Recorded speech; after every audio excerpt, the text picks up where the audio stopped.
Welcome everybody to another exciting episode of HomeKit Insider. This episode is brought to you by Indeed.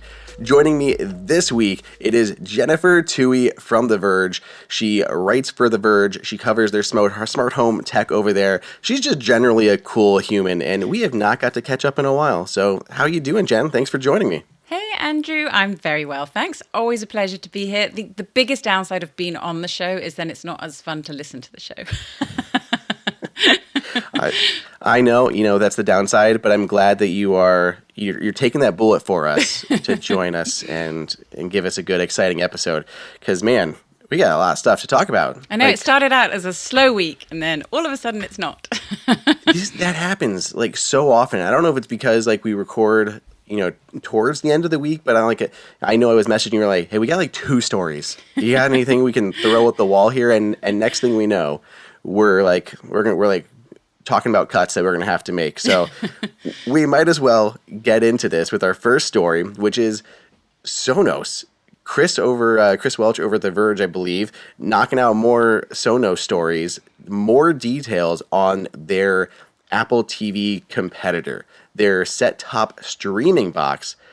So many details here that he has pulled out from this price point, which is $200 to $400. Wow. That's a lot. But, Sonos is expensive. That's kind of their brand, right? It is, but that just seems, I don't know. I mean, we always talked about, is Apple charging too much for Apple TV? We got to get that price down. And now Sonos is like, it's not high enough. Hold my beer. Yeah. Exactly. Yeah, they do have a few things here that are at least pushing that envelope forward. At least from a value proposition compared to Apple TV, because they're talking about even being an HDMI switch for your console, your Blu-ray player, stuff like that. That's pretty big.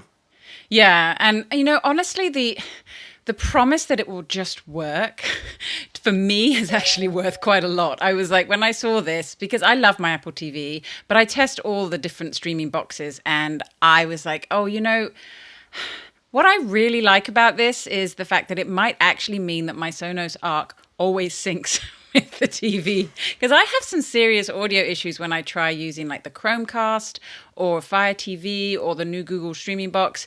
And I'm constantly tinkering. It always works on the Apple TV though. But it's if this means it just works, I'm actually quite willing to pay a little bit more. And like you say, the switching, there's right now it feels like home theater systems are kind of piecing things together to force things to work. Whereas if you could get it all from one company and it all just works, that's worth a lot of time and money and less frustration. But yeah, $400, no. $200, I would think about it. Yeah, I think that's a little bit more of a realistic price point in that range. Maybe I'm just, used to living in that Apple walled garden where things do work appropriate most of the time. Because like you said, it works with the Apple TV. Yeah. I've never had issues with the Sonos soundbars in the Apple TV. For the most part, they're spot on for me. So I guess I don't, I test out the Roku and the Fire Sticks, but they're very short-lived because I get annoyed with the ads and the interfaces and things like that. So it never really makes sense. The newest Fire TV stick I was testing for, and I test them for quite a while, and it just kept desyncing the audio. And, so that's the most annoying thing. You can't watch a show if their lips don't match the sound. And 100%. I was also, my husband hates the Siri remote, refuses to use it. So we can only use Apple TV if I'm in control of the remote. But yes, that's a me problem. But also the Siri remote is kind of still a bit of a pain, even with the redesign. I actually like it. I like it. And funny enough, Faith actually, she almost always uses she doesn't even bother wherever, our son has sticking the remote, she uses her phone all the time. Every single time she basically just pulls it up. Yeah. I'm still looking for it and she's like, yeah, I got it. I'm good. Just sit down. Don't worry about it. Probably because it's so hard to track the Apple TV remote without an actual AirTag type thing. I know, and that's the other thing. The Google TV streamer has the little button, got a whole button on the back. I have used that so many times. The other day, I put my bag down by a chair, and I went and did something. And then the next day, we couldn't find the remote anywhere. And my daughter was like, "Oh yeah, I was using the remote." So we're looking all around the chair, we start ringing it, and we're like going all around the house trying to find it. And what had happened is the remote had fallen into my bag, and I had taken my bag up to my office. But we finally found it by following the sound. That's wild. It would have been years otherwise, I think. Seriously. I know, in the Apple TV one, it basically told me yesterday it's in the living room. It just kept saying, yep, you're near. And I'm like, where? Is it in this blanket? Is it under the cushion? Is it under the couch? Is it between the two couches? Yeah. Like, I could not find it despite using the Find My thing. It got so close and was just like, it's right there. Why are you blind? And nope, not good enough. Your dog ate it. Enough complaining about the Apple one. Okay, sorry. The Sonos one is also supposed to have gigabit Ethernet as well as Wi-Fi 7, which are two things that I don't necessarily think are going to be supported. At least Wi-Fi 7 won't be supported on the new Apple TV because they have their fancy new wireless chip that's going to be, what, I think they said 6E is all their first wireless chip, and it's going to be 6E. Yeah, and that, I mean, Wi-Fi 7 especially, it feels like that's the level where we need to get with streaming devices, especially when you're in a smart home and you have a lot of other things going on your network. You want your streaming device to be, to have the premier route. And, I mean, 6E, obviously you get 6 gigahertz, which is what you really need. But the next level, higher is better. Especially as we're moving in. I mean, Sonos is clearly focused on future-proofing hardware. They don't do a ton of hardware upgrades to their products until they really kind of need to. Yeah. So it makes sense. Like, they want this to be capable for years before they have to worry about that hardware refresh. Yeah. I think my biggest thing that I would be excited to see, the one thing that would get me to tilt my head just a little bit, would be if they actually brought in Netflix into their unified search interface, because that's the one stupid streaming service that isn't supported on the Apple TV app. Yeah, the unified streaming, that was another thing that made me go, "Ooh, yes," because it is there's still too many services that aren't offered, and like I say, I switch between them all, and it's so frustrating. you just kind of get stuck in a rut that way too. So, but yes, but that's Netflix's issue, right? Like, they probably have to so pay are they Netflix going to play nice with money. Sonos, but they're not going to play nice with yeah, maybe that's it. Sonos is going to pay Netflix a bunch of money to get in there. But I will say, we don't watch Netflix nearly as much as we used to. Because of that. And I didn't update my card on it, and currently our Netflix subscription has lapsed. And I'm like, I'll just update it when there's something we want to watch on there again. And it hasn't happened yet. Ooh, so see how long you can go. Right? Yeah. So I just have to have a live counter on my Twitter bio or something day since I've updated the Netflix account. Well, wrapping the Sonos news up, I guess they also just went through some layoffs. So we have a new interim CEO taking over, and now they have 12%, I think, of staff was laid off. So it's a wild time over at Sonos. The app issues from the past year, hopefully we're looking up. I really liked the new soundbar a lot. I never had the app issues because I was so limited in like the things that I used it for. And I still really love the Sonos Ace headphones. I've been using those more than Apple's. So. Oh, interesting. Yeah, I feel like this move makes sense. You kind of think this would happen with a new CEO, or even though, all of that's still up in the air. But, streamline, focus on the core product, get things back to where they should be, and then see where they go from here. And the beginning of the year, it's the time to reset, and something like a streaming box could really help give them a bit of a renaissance. Just not for $400. Of course, we're gonna have to see right. I'm curious if they're going to do anything on the smart home standard too. I mean, are they going to go with Matter support anywhere in there? Because we do have support for streaming boxes and TVs, everything like that. Will they do anything? Yeah, that would be interesting. Well, and then there's the Matter speaker concept that sort of floated late last year, and the man behind that is actually from Sonos originally.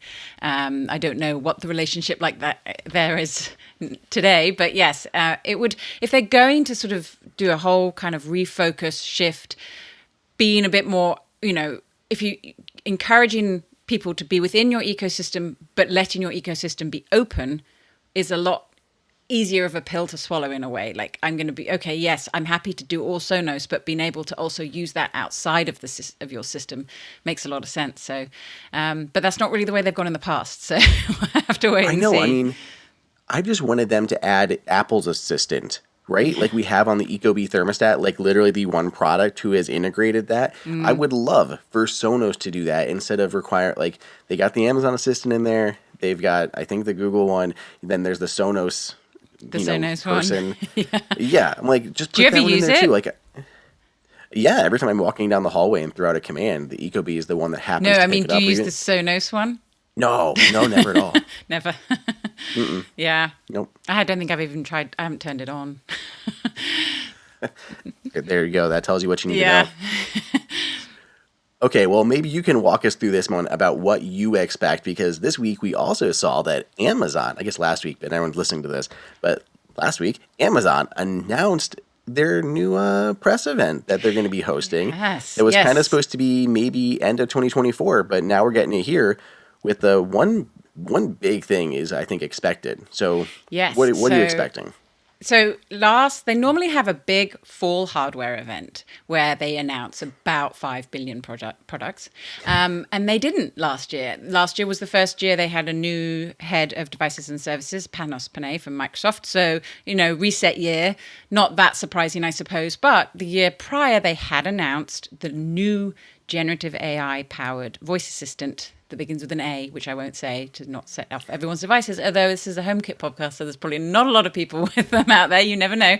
And anyway, we've been waiting and waiting for over a year for them to launch this assistant that is apparently a lot smarter along the lines of what's happening with Apple's assistant, Google's assistant, LLM power, generative AI coming to these assistants to make them smarter, be able to have more conversational interactions with them, better integration, not integration, but better control of your smart home, being able to say, hey, turn on my lights and adjust the thermostat, and then also go and lock the door, and then could you play this playlist for me?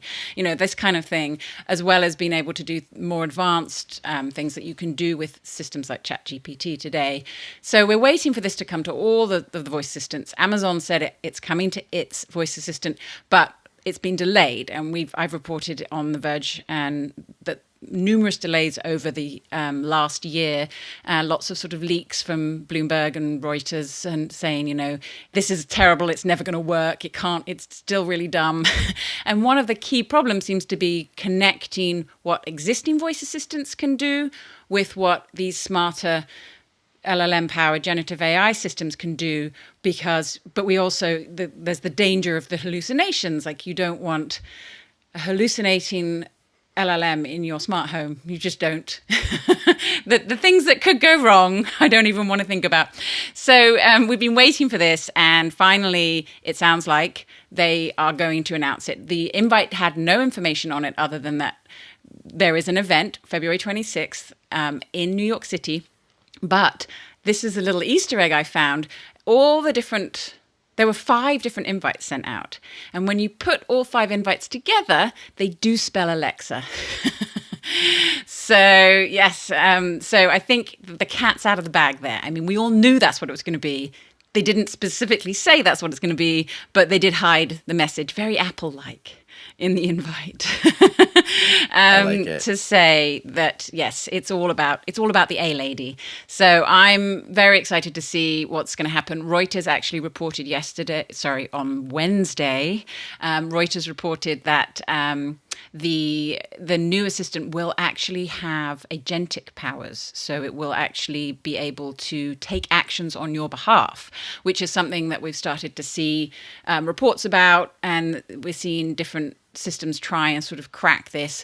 But the idea being that you can actually ask, not just say things like turn on the lights, but do more advanced tasks for you, which in the smart home could be really interesting. So yeah, I'm excited. I think this could be really interesting. I think this is like such good timing too, with Apple's just kind of around the corner. Like, we're all waiting for the 18.4 beta. I talked about last week that it might be coming, and it didn't come last week. So maybe the week that you're listening to this, it'll actually be here. But we're still waiting that 18.4 beta that is supposed to have the new version of the Apple Assistant. Literally just this morning, again, I was like, Assistant, turn on the living room lights, turn on the kitchen lights, open the window to 75%. Like, I had to do 3 different commands and wait for it to think, process, do each of those. and then re-invoke every time, because there's no way just to say, hey, can you turn on the kitchen lights, living room lights, and open the window? Like, it should be able to do those things, and it feels so far behind that we can't. Yeah, yeah.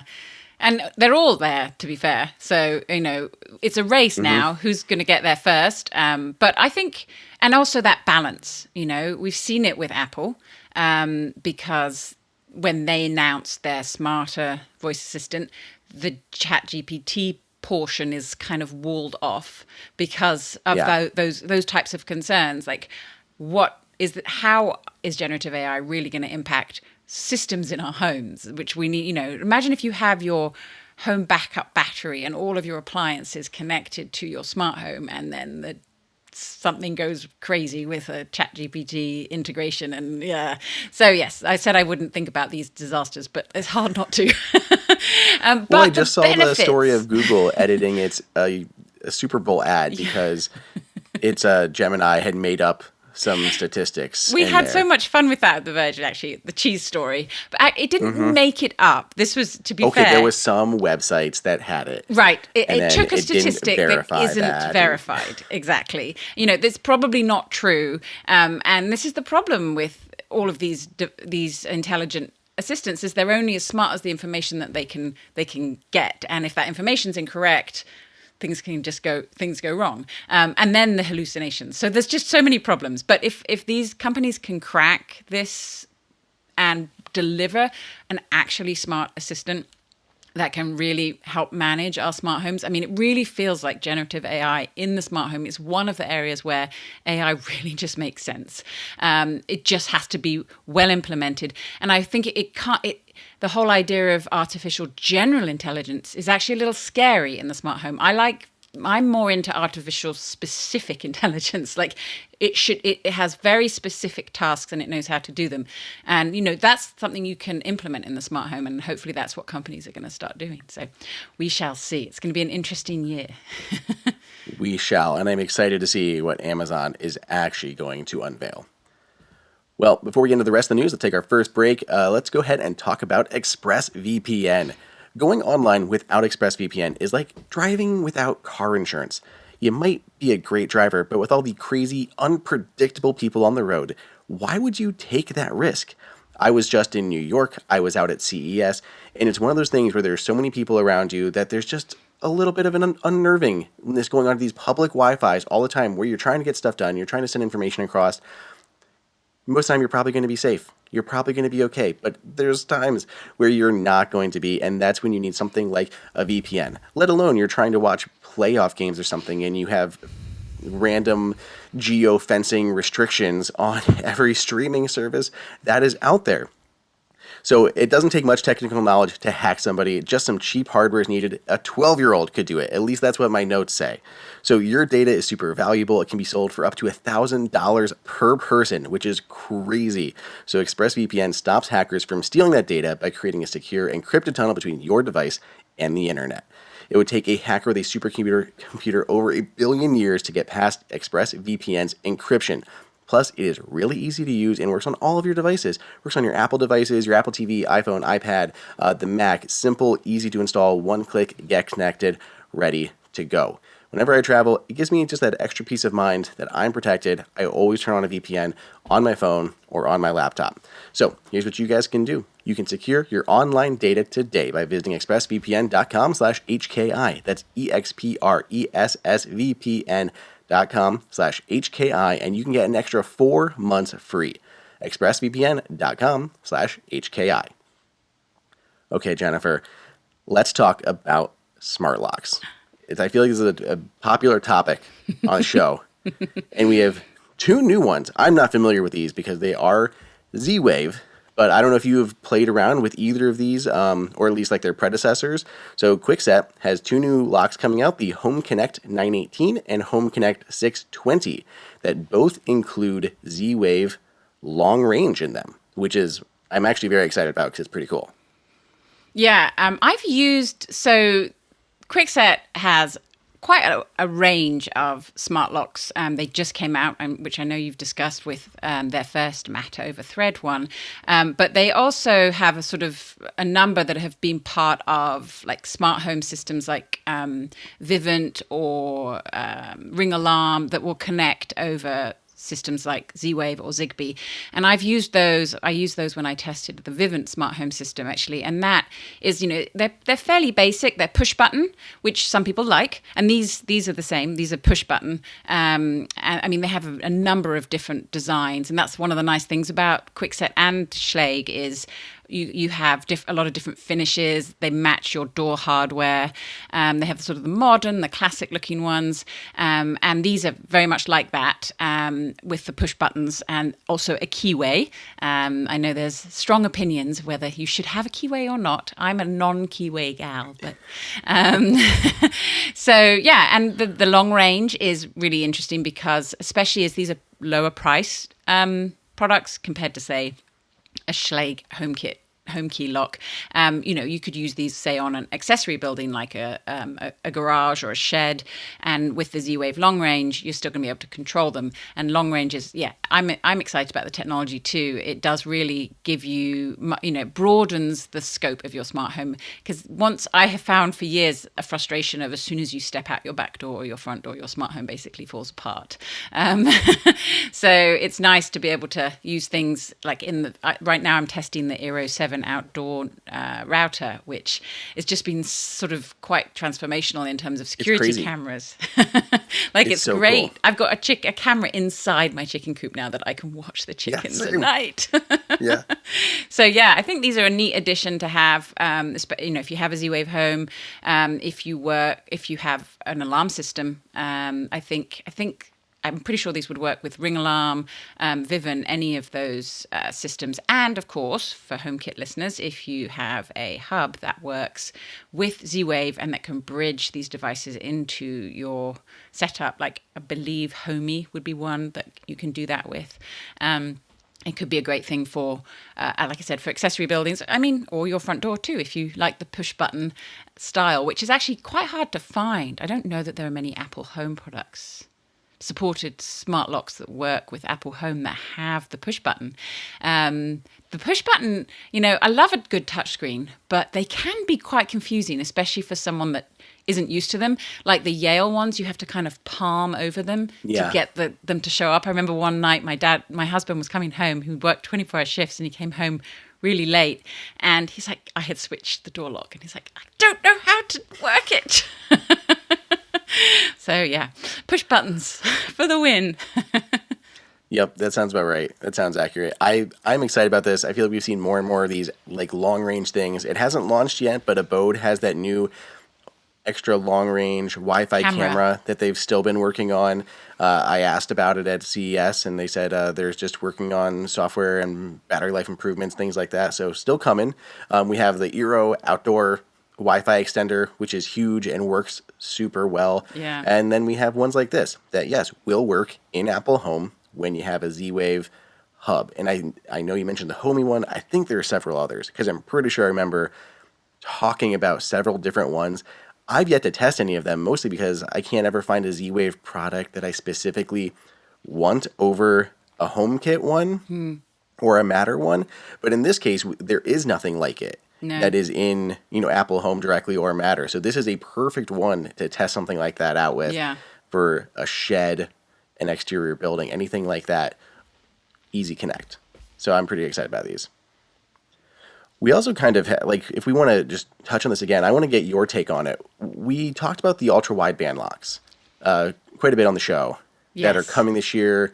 There are some that are coming early, like the Ultra Lock that... And then everyone else is waiting for Lero. Yes, exactly. And then Schlage is like, we're going to come out and then add a Lero with a software update. What's your take on this? So my take is that Schlage's lock will not come out until the Alero standard comes out.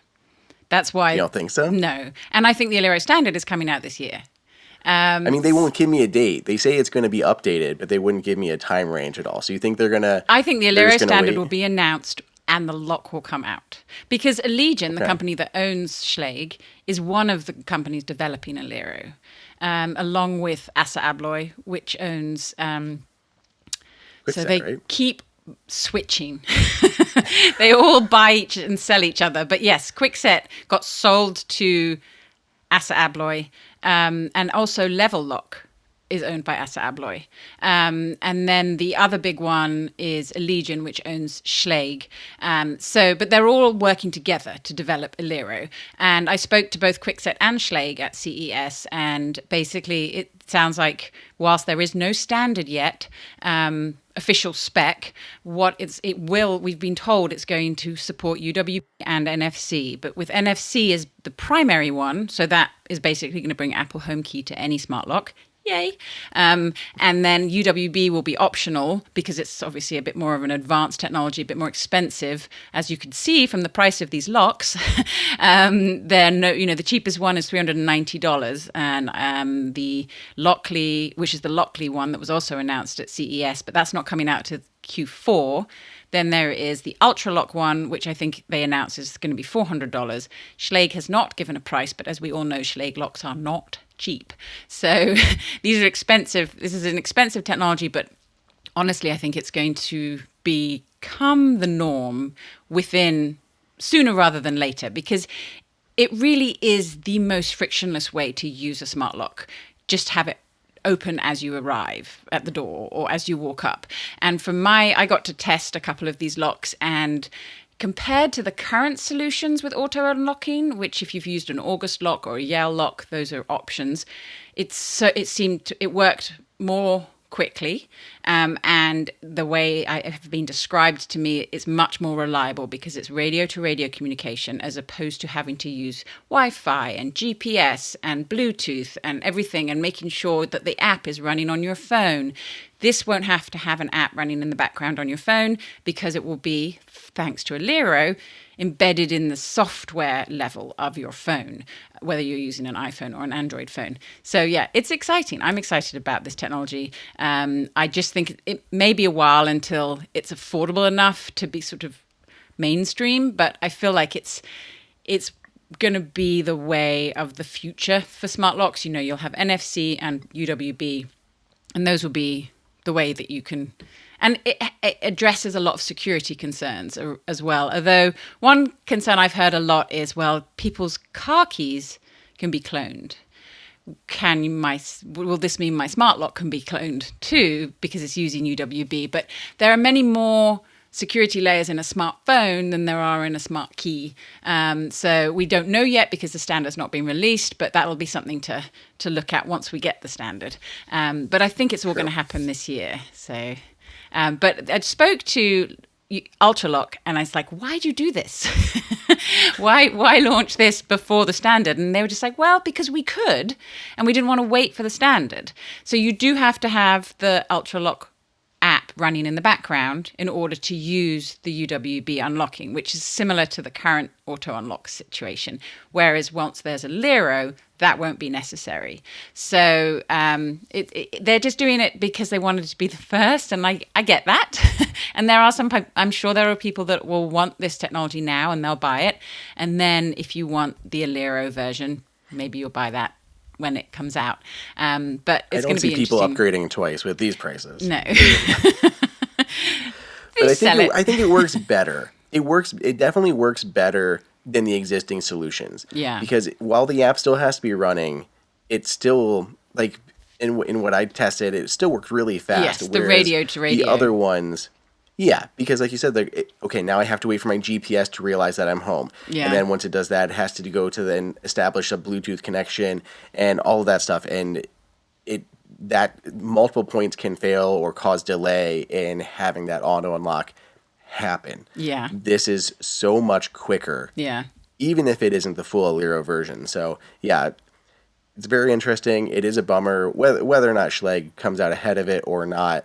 Either way, it's getting Alero, and they're going to have to specifically have a second version with hardware changes to support Alero. Yeah. And I struggle. I'm like, okay, I guess if you really want it, but to me, it's like, okay, you're an early adopter and you're okay spending a bunch on a smart lock. is it worth that compromise to go now versus just wait? I would wait. I love ultra locks, but I would wait. And if that's what you want, wait. Especially the NFC side.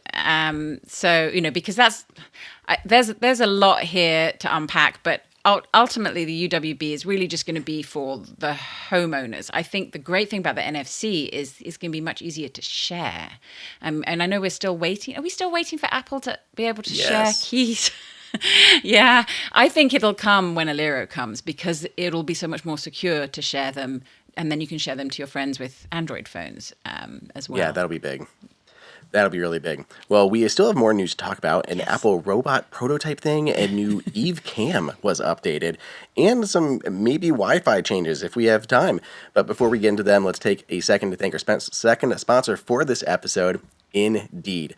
So before my life here at Apple Insider doing all this stuff, I was in positions where I had to look for people to hire and hiring people for multiple different departments. And there's so many options out there. There's so many different websites and solutions and just flyers on a wall that you could go with. But using something like Indeed can really speed this up and help you find the candidates that make sense. I did not use Indeed when I was doing it, and it was a laborious process. And I remember sitting around a table with a whole bunch of printed out resumes like some sort of cave person. Something like Indeed would make this so much easier, where you're able to see these resumes, see what qualifications fit, whittle down the people to the people that make sense for the position that you are hiring for. When you're trying to look through a huge array of people applying, you do not need to look through every single little detail when Indeed can help you do that. When it comes to hiring, Indeed is all you need. So stop struggling to get your job post seen on other job sites. Indeed Sponsored Jobs helps you stand out and hire fast. With Sponsored Jobs, your post jumps to the top of the page for your relevant candidates, so you can reach the people you want faster. And it makes a huge difference. According to Indeed's data, Sponsored Jobs posted directly on Indeed have 45% more applications than non-sponsored jobs. So try it out. You can go ahead with Indeed Sponsored Jobs. There's no monthly subscriptions, no long-term contracts, and you only pay for results. And that's my favorite part about this. You're only paying when you have results. And this is also really cool. It's a little fun fact. How fast is Indeed? In the minute that I've been talking to you about Indeed, 23 hires were made on Indeed, according to Indeed data from worldwide. I just think it's cool. Like, I was talking and 23 people got hired. Congrats to them, by the way. You guys did it, all because of Indeed. So there's no need to wait any longer. Speed up your hiring right now with Indeed. And listeners of the show will get a $75 sponsored job credit to get your jobs more visibly at Indeed.com/HomeKit. Just go to Indeed.com/HomeKit right now and support our show by saying you heard about Indeed on this podcast. Indeed.com/HomeKit. Terms and conditions apply. Hiring, Indeed is all you need. Okay, Jen, we have a new Eve Cam that fixes the stupidest thing about all the smart home stuff that I've seen. They shipped that first Eve Cam with micro USB. That didn't happen 15 years ago. It was only a few, but now new Eve Cam with USB-C. Finally. Well, now this is the second gen version, right? Yes. But now, didn't they release the second gen version not that long ago? Is this now an update to it? I kind of got lost. I think this is only a second gen version. Did they ever have an actual second gen? I remember this is the second gen. I remember there was a rumor that they were going to have a square one. Do you remember that? Anyway, ignore me. But yes, the new version either the way. new version, there is a new version with USB-C and also better motion detection, which is I'm interested in how this works, because I understood the motion detection all went through Apple's HomeKit Secure Video, but they're saying that now the motion detection relies on image processing and now also works through Windows. So did it not? So before? I'm confused. So I'm interested to see if it's better, because that was an issue before. Because there are some cameras you can like turn off the IR so that you can put them up against a window and see through the window. Apparently, this is something that people do quite often. I've not tried it myself. Yes, because I've seen it with the Eve Cam, or not the Eve Cam. We're talking about the Eve Cam. The Ecobee has this. The old Logitech Circle 2 doorbell or doorbell. camera Camera. had a little adhesive for the window, but in all of those, but you had to turn off, or you had to say window mode. That would Right. turn off that IR sensor. So Yes. I actually did not remember what the original Eve Cam was using for motion, but based on the fact that they are now touting image based, it had to be Must a be. PIR sensor, Yeah. right? Your typical passive infrared sensors that most motion sensor use in the home Yeah. that we all know are fairly inaccurate and not super useful. So yeah, I think now based on this, so my understanding, Jen, you tell me if this makes sense or not to you, but I think that the way it works is the camera is responsible first for detecting the motion. The motion. Yeah. So it watches for the motion, whether it's coming from that IR sensor or from image-based processing. So it does that first. And as soon as it detects motion, then it starts sending to your Apple device for the AI processing. Yes. And there is when it detects like person, animal, car, package, those types of things, as well as the facial recognition based on who is in your photos library. Yeah. But all of that processing is done through your home hub slash, Apple account iCloud situation. So I think that's what this is. So it detects that first, 5 meters of range for night vision as well. So we should have better motion support for night vision, I'm hoping here. But yeah, it'll do that, kick it over to iCloud when motion's detected. And of course, this still supports iCloud Secure Video, 1080p, all of that kind of stuff. So not a huge update, not like an upgrade-worthy update, I Right. guess I would say. With But a it's nice if you're USB-C. buying one. And Yeah. USB-C is definitely better. And then I guess hopefully the motions, I mean, I wonder if this will make a difference to how reliable it is to use motion as a trigger in HomeKit. Because I can't use motion from my camera as a trigger in HomeKit unless I want my lights to flash. You won't. You're still not going to be able to do that reliably. No. Like you can, but as a lot of listeners on the show know, Apple doesn't allow you to set triggers based on what the motion is. Yes. I know. No one knows why. One day. Yeah, but we do have our Eve Cam is in the kitchen, and there are times when I'm missing motion, like a dog runs through or something, and the motion sensor, the IR sensor, isn't. I don't know if it's like the range because it is mounted like on top of a cabinet or what, but this should fix that issue. Yeah. At least for me in my current situation of making it more reliable to detect that motion and record things. So I'm excited about it just because Eve products are great, supports everything that we want from Apple stuff. It just seems late when we are. Maybe it's not late because I think based on my talks at CES, it's probably going to be at least 2 years or more until we get a HomeKit or a Matter-enabled camera. Yeah, I think we're still a ways out on that. But the nice thing about the Eve, which unlike a lot of the other HomeKit secure video cameras, is that it's small and discreet, and like as opposed to most of them are white. And I like the Eves. It's small, you can angle it nicely. It's kind of resembles the old drop cam, which it does look was like a drop one of cam. the best. I thought those were great. So yeah, which then became the Nest Cam, and then became the little chunky brownish white one they have now. But it's flexible. I think it'll be a nice upgrade. It'll be good. I'm interested to test this out and see. I haven't used the Eve Cam in a while because of some of the issues we've discussed. So I'll be excited to test the upgraded version. Absolutely. Well, I know we're running low on time here, Jen. So what do you want to talk about? Do you want to talk about this Apple robot, or do you want to talk about CSA's plan to fix Wi-Fi and your unresponsive accessories? Oh, well, the robot's really cute and it looks like a little table lamp, but I'm way more interested in Wi-Fi. Perfect. Samesies. Let's talk about it. So yes, when I was at CES, I got a chance to sit down and talk with the head of the Thread group, the president of the Thread group, the head of Matter CSA, and the president of the Wi-Fi Alliance. And they wanted to talk about how they're working together to improve a lot of problems that we've seen over the last couple of years with Matter and Thread. And you can read the entire Q&A, which is quite long, on the Verge.com. But one of the really interesting things that came out of it was a conversation between, so that the head of the thread group, the president of the thread group right now is an Apple engineer, and he's obviously speaking. He's not speaking on behalf of Apple.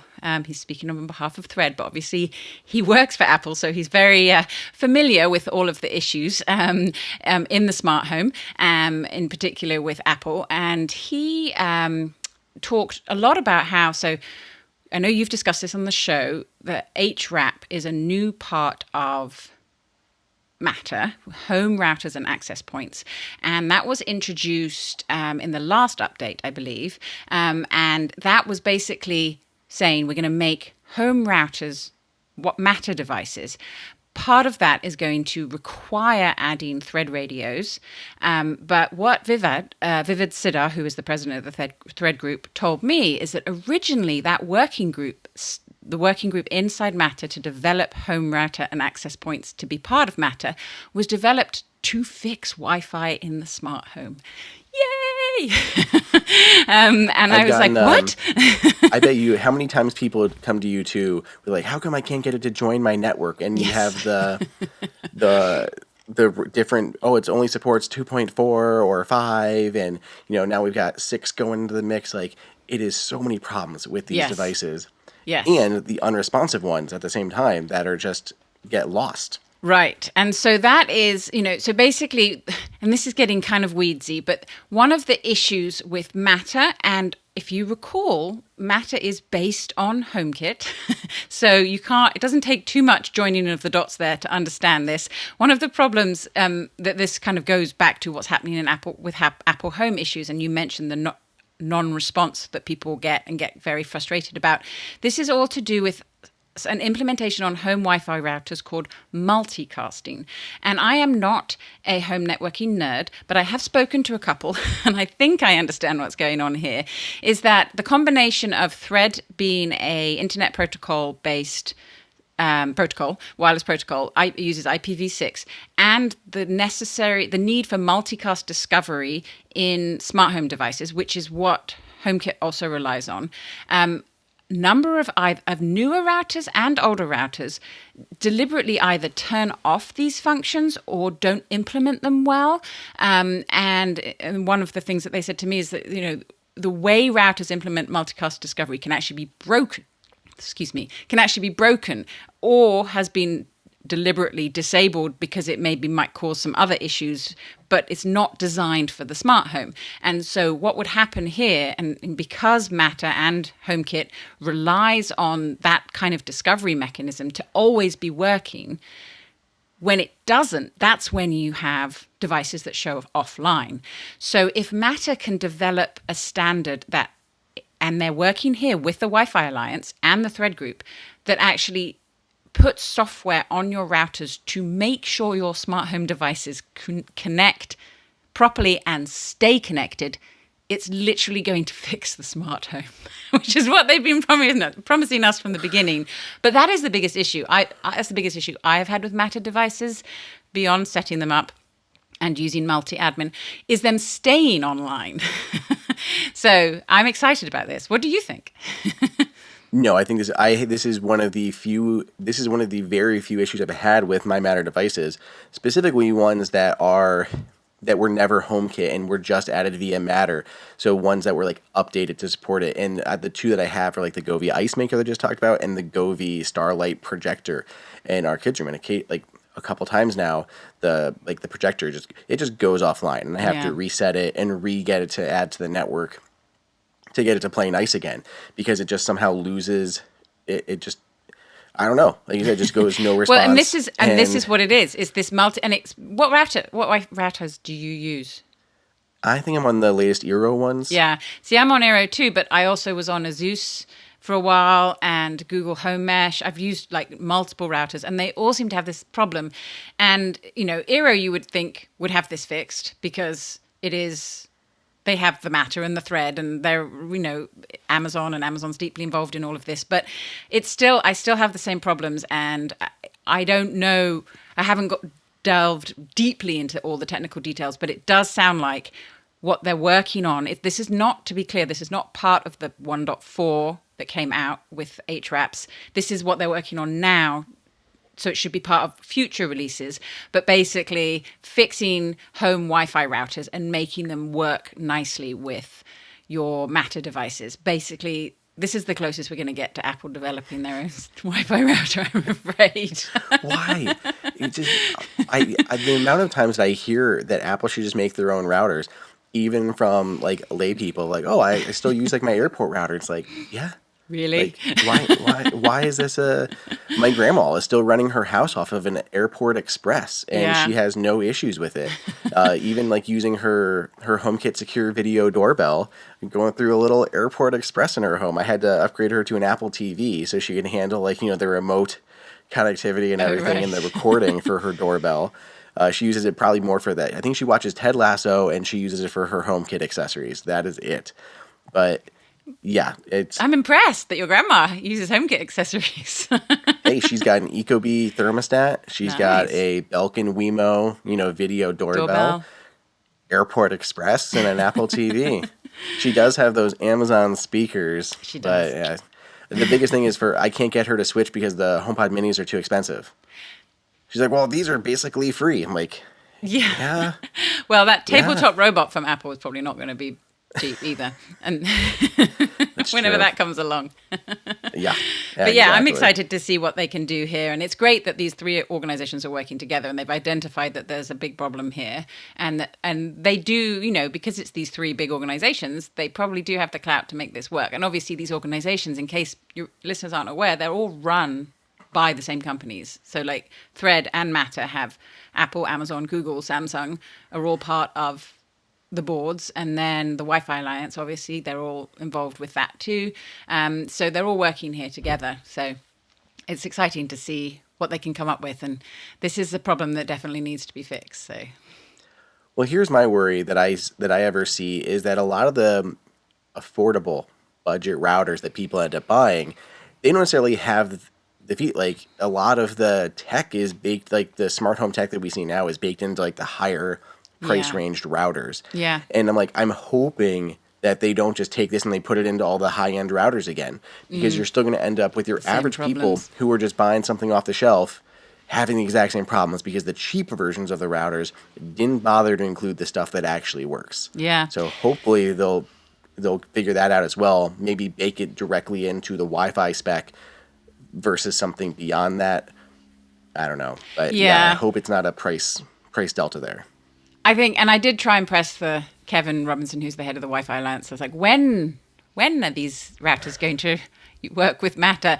And he said, most of it can be done by an over-the-air update. And interestingly, talking to the CSA, they think companies like telecommunication companies like Comcast and Verizon and AT&T, who are all getting into home Wi-Fi, Comcast already was, but they're interested in Matter to potentially produce their own solutions in the smart home, which would, that aside, but that would drive them to include Matter on all of their devices. The downside is that currently in the spec, the downside for those people, not for us, is that Matter HWrap does have to have a Thread radio in, which in theory would mean new hardware, although they could also offer a dongle to add Thread to it. So we'll see. I think there are ways that we could see this come through to all the routers and not just the high-end ones. But yes, I think it's likely to start, like we're seeing with the robot vacuums.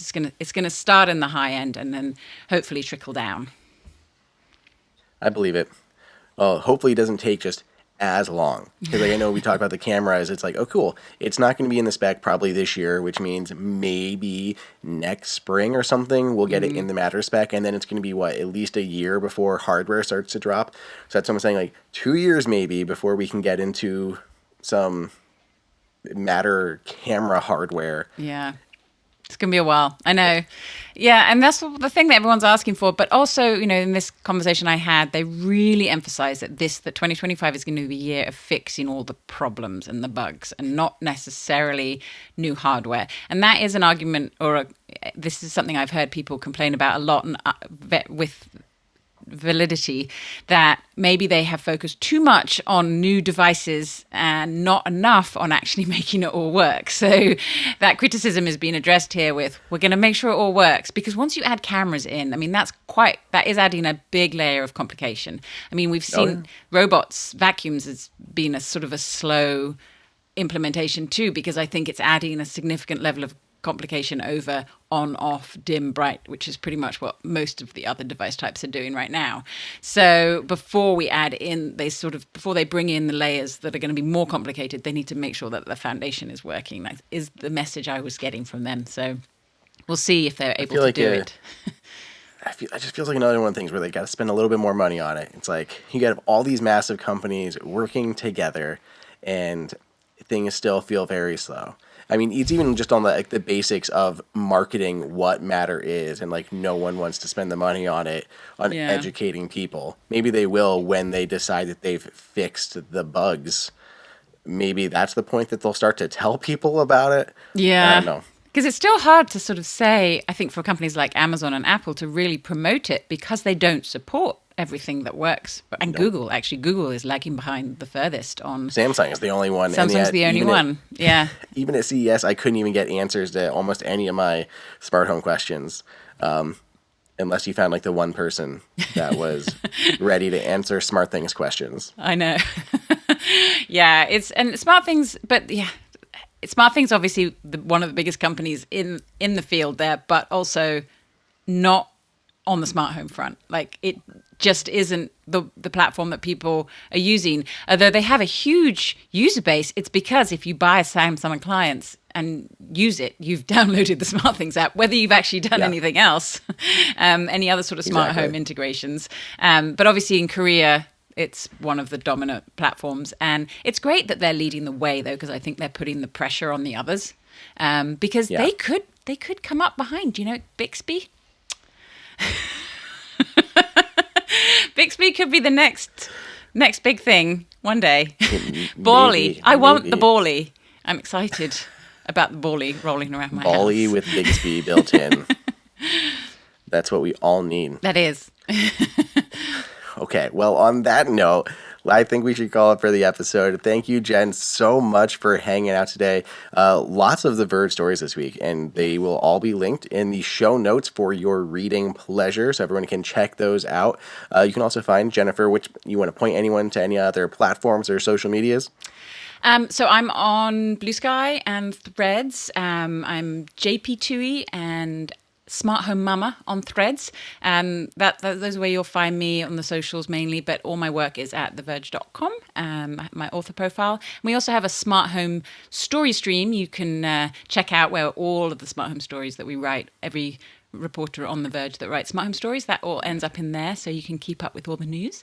And yeah, happy to have been here. Nice to see you, and excited. Hopefully it won't be so long next time before I get an invite. Right, I know, and we didn't even get to really chat at CES. We bumped into each other, and I ran one way and you chased down the Ultralock, and we never saw each other again. I know. It is. I'm always so excited to see everyone at CES, and then it's just like, 2 seconds and they're gone. Pretty much. Yeah. Well, everyone else, you can go and leave the podcast a 5, 10, 100-star rating on your podcast player of choice. You can view the video version on this and see our expressive faces over at youtube.com/HomeKit Insider. Otherwise, we'll catch you guys in the next episode.